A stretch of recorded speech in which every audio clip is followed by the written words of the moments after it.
너 지금 강남에 똘똘한 한 채만 있으면 내 노후는 끝이야 라고 생각하지?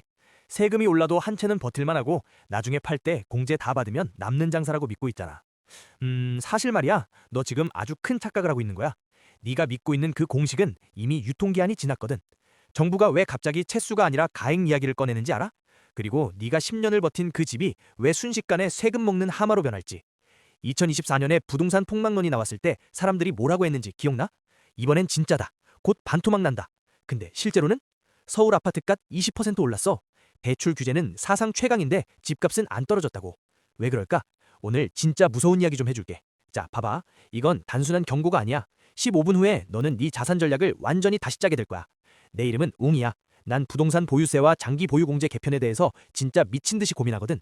만약 네가 집값은 오르는데 세금 낼 현금이 없어서 혹은 갈아타기 타이밍을 놓칠까봐 힘들다면 구독 버튼 누르고 이 영상이 도움되면 좋아요도 꼭 눌러줘. 왜냐면 오늘 내가 말해줄 내용은 단순히 세금 좀 오른다더라 수준의 이야기가 아니거든. 이건 부동산 투자 게임의 룰 자체가 바뀌는 거야. 마치 축구 경기 중에 갑자기 이제부터 손으로 골 넣어도 된다고 하는 것처럼 말이지.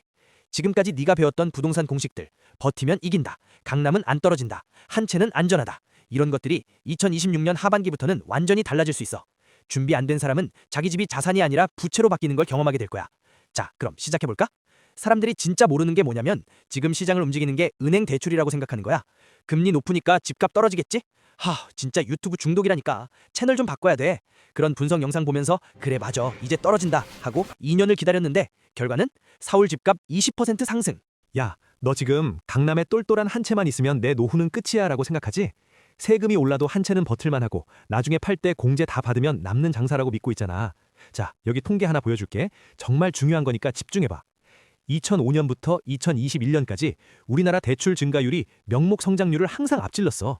경제는 4% 성장하는데 대출은 10%씩 늘어났다고. 쉽게 말하면 우리가 벌어들이는 것보다 빌려 쓰는 게 훨씬 많았다는 거지. 이게 집값을 떠받쳤던 진짜 원동력이었어. 대출 레버리지라는 이름으로 포장됐지만 사실은 빚으로 집값을 키운 거야.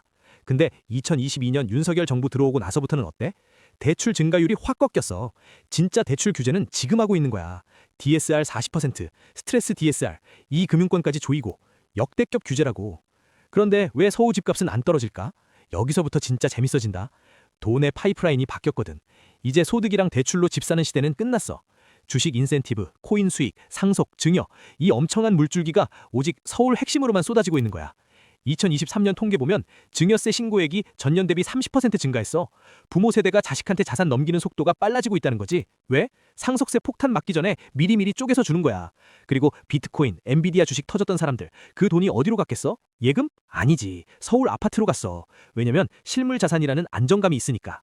한국은행이 이걸 어떻게 막을 건데? 주식을 막아? 금값을 막아? 못 막아. 돈은 물처럼 흘러가. 막으면 다른 구멍으로 새니까. 그래서 정부가 선택한 최후의 보루가 뭔지 알아? 바로 세금이야. 대출은 막았는데 집값이 안 떨어지니까 이제는 보유하는 것 자체를 힘들게 만들겠다는 거지. 역사를 봐. 2005년 노무현 정부 때 종부세 도입했지? 당시에도 난리 났었어. 세금 폭탄이다. 재산권 침해다. 근데 결국 어땠어? 다들 적응했잖아. 미영박 정부 들어와서 규제 다 풀었더니 집값도 폭등. 그래서 문재인 정부 때 다시 조였고. 이게 한국 부동산의 역사야.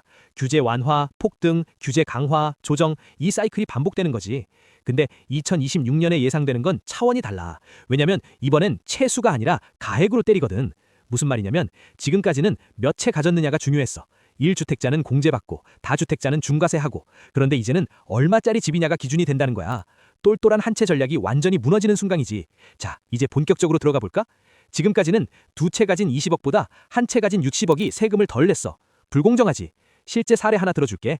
강남에 60억짜리 아파트 한 채 가진 A씨, 그리고 지방에 20억짜리 아파트 세 채 가진 B씨가 있어. 현행 제도로는 A씨는 1주택자 공제받아서 종부세 거의 안 내. 근데 B씨는 다주택자 중과세로 수천만 원씩 내야 돼. 똑같이 60억치 부동산 가지고 있는데 A씨는 세금 거의 없고 B씨는 폭탄 맞는 거지. 이게 공정해? 그래서 정부가 이걸 완전히 뒤집으려고 해. 몇 채냐가 아니라 얼마짜리 집이냐로 세금을 때리겠다는 거지. 이론적으로는 맞는 말이야. 부의 총량으로 세금을 매기는 게 더 공정하니까. 근데 문제는 네가 그 A씨라면 수학적으로 계산해보자. 네가 60억짜리 집을 한 채 갖고 있어. 지금은 1주택자 공제받고 뭐하고 해서 버틸만 하지. 연간 종부세가 한 500만 원? 1000만 원? 이 정도면 연봉으로 감당 가능해. 근데 가액 기준으로 세팅이 바뀌면 고가 주택일수록 세율이 기하급수적으로 올라가. 재산세 플러스 종부세 합쳐서 만약 실효세율이 1%만 잡아도 1년에 세금이 6천만 원이야. 월 500만 원씩 월세를 국가에 내는 꼴이라고. 넌 은퇴해서 소득도 없는데 그 집에서 살 수 있을 것 같아? 아니지. 두 가지 선택지밖에 없어. 첫째, 집을 팔고 작은 집으로 이사 가거나. 둘째, 매년 세금 내려고 집을 담보로 역모기지 대출받거나. 어느 쪽이든 네가 평생 모은 자산이 세금으로 녹아내리는 거야. 똘똘한 한 채가 아니라 나를 갉아먹는 한 채가 되는 거지. 그리고 더 무서운 건 이게 집값이 계속 오를 때 시나리오라는 거야. 만약 집값이 떨어지기라도 하면 그땐 정말 답이 없어. 실제로 이미 조짐이 보이고 있어. 2024년 말부터 강남 일부 단지에서 급매물이 나오기 시작했거든. 왜? 보유세 폭탄 예상되니까. 지금 팔아서 현금화하는 게 낫겠다 판단한 거지. 특히 은퇴한 고령 자산가들이 움직이고 있어. 연금 받으면서 매년 수천만 원 세금 내기는 힘들거든. 근데 여기서 함정이 있어. 이 사람들이 팔 때 양도세는 엄청나게 나와. 20년 전에 10억에 산 집이 지금 60억이면 차익이 50억이야. 여기에 양도세 때리면 계산해볼까? 장기 보유 공제 80% 받아도 과세 표준 10억. 여기에 누진세율 적용하면 양도세만 3에서 4억 나올 수 있어. 보유세 부담스러워서 팔았는데 양도세로 또 폭탄 맞는 거지. 진퇴양난이야. 그래서 일부 부자들은 이렇게 계산해. 어차피 세금 낼 거 보유세로 조금씩 내는 게 나을까? 양도세로 한 방에 맞는 게 나을까? 근데 2026년 하반기부터 보유세 기준이 바뀌면 이 계산식도 완전히 달라지는 거야. 자, 여기서 끝이 아니야. 정부는 또 하나의 카드를 숨겨놨거든. 바로 장기 보유 공제 축소. 지금 이런 생각 들지? 에이, 그래도 나중에 팔 때 양도세 공제 받으면 되잖아. 여기서 뒤통수 한번 더 때려줄게. 2024년에 압구정에서 120억에 집 팔고 세금 8억 낸 케이스. 그거 알지? SNS에 엄청 돌아다녔잖아. 양도 차익이 100억인데 세금이 8억이야. 겨우 8%만 세금으로 낸 거지. 이게 전 국민한테 바이럴이 됐어.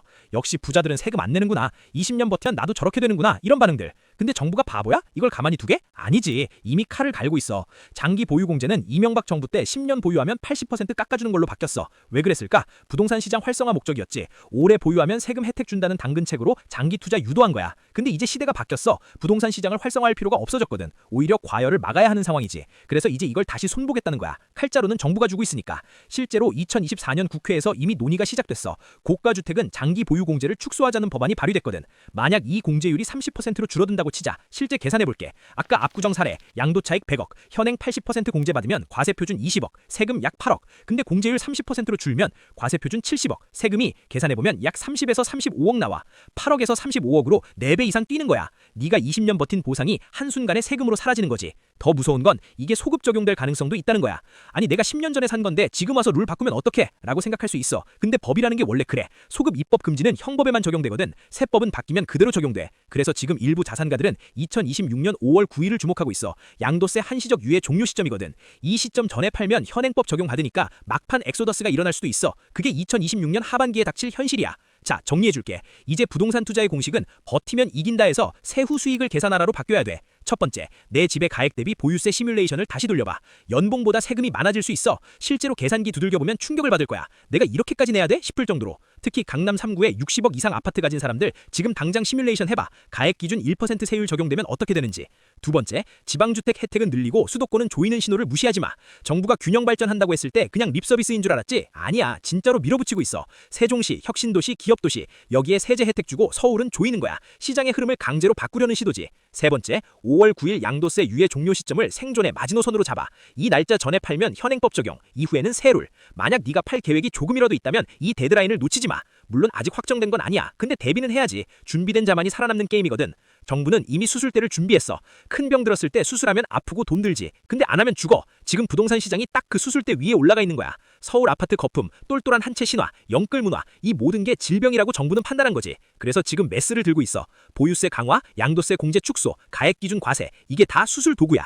남들 다 하는 가즈아에 속지 마. 진짜 부자는 세금 계산기부터 두드려. 부동산도 마찬가지야. 세금으로 돈 잃지 마. 이게 2026년 생존의 첫 번째 법칙이야. 오늘 영상이 네 자산을 지키는데 도움이 됐다면 구독과 좋아요 잊지 말고. 네 미래는 네가 공부한 만큼만 지켜지는 거야. 알겠지? 다음에 더 날카로운 분석으로 올게. 세금 폭탄 피하는 법, 갈아타기 타이밍, 지방 투자 전략 다 준비해둘게. 그럼 다음 영상에서 보자. 안녕!